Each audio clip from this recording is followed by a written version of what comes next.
So आज आम्ही बनवतो आहोत कोकणातले प्रसिद्ध रसातले शिरवाळे. खूप डिलिशियस आहे. नारळाचं दूध तर एकदम ऑसम लागतंय. तर आपण स्टार्टिंगलाच नारळाचं दूध तयार केलेलं आहे. नारळाचं दूध तयार करताना मी त्याच्यात थोडीशी हळद घातली, त्याच्यामुळे ते थोडंसं पिवळं दिसतं. जस्ट लुक की हे किती थिक आहे.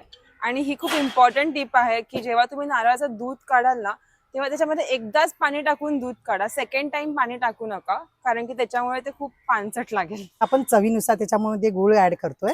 त्याच्यामध्ये आता आपण थोडी वेलची पावडर मिक्स करतोय. आता आपण ह्याला थोड्या वेळ साईडला रेस्ट करू देऊ, तोपर्यंत ह्याच्यामधला गूळ मस्तपैकी विरघळून जाईल.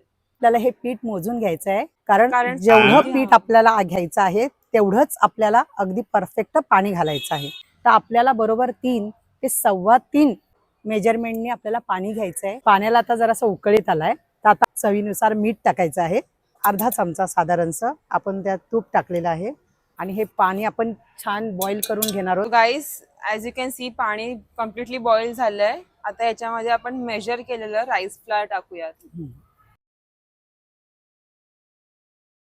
5 ते 10 मिनिटासाठी झाकून ठेवायचं आहे.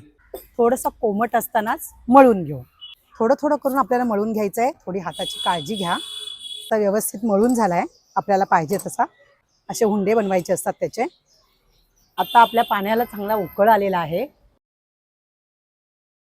कमीत कमी आपल्याला 7 ते 8 मिनिटं उकळ द्यायचं आहे छानपैकी. आपले हुंडे बॉईल होईपर्यंत आपण आपल्या या साच्याला आजूबाजूने तूप लावून घेऊ.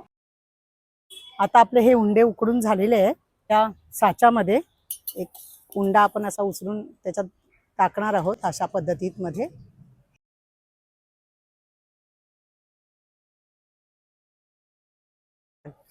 हे आम्ही आता मस्त एका बोल मध्ये काढलेले आहे. आणि आता मोस्ट डिलिशियस पार्ट,